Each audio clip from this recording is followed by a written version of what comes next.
অভিযোগগুলি আপনাকে শুধু মনে করে দিতে চাই। আমি শুধু মনে করে দিতে চাই আওয়ামী লীগের সরকাররা কিরকম, আওয়ামী লীগের সরকারে যারা ছিল তারা কিরকম আঙ্গুল ফুলে কলা গাছ হয়েছে সেটা আমি শুধু মনে করে দিতে চাই। আমি এই জায়গায় থাকতে চাই, এই জায়গায় থাকতে চাই। বলেন। এই যে দুর্নীতি, জি, দুর্নীতি হচ্ছে গিয়ে শরীরটার মধ্যে নিজের শরীরে ক্যান্সার হওয়ার মতো, যে জায়গাটাতে ক্যান্সার হবে এই জায়গাটা কেটে ফেলতে হবে। এখন আপনি এইসব বিষয়ে আমি সারা দিন আপনার সাথে আলোচনা করতে রাজি।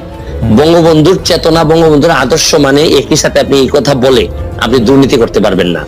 এই দুর্নীতি যেদিন আপনি করবেন তখন আপনার এই জায়গাটাকে আপনি আসলে রীতিমতো আপনি এই জায়গাটাকে নষ্ট করে দিলেন।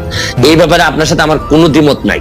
ধরেন আপনি দুর্নীতি বলেন, সন্ত্রাস বলেন, মাদক বলেন, এগুলা তো আলটিমেটলি আমাদের যেভাবে কনস্টিটিউশনের বাইরে যায়, বঙ্গবন্ধুর আদর্শের বাইরে যায়। এই ব্যাপারে আমি কিন্তু আপনার সাথে কোনোভাবেই দ্বিমত করব না। এই কারণেই আমার যে ব্যারিস্টার সুমন হয়ে ওঠার যে গল্প, এখানে কিন্তু দেখেন আমার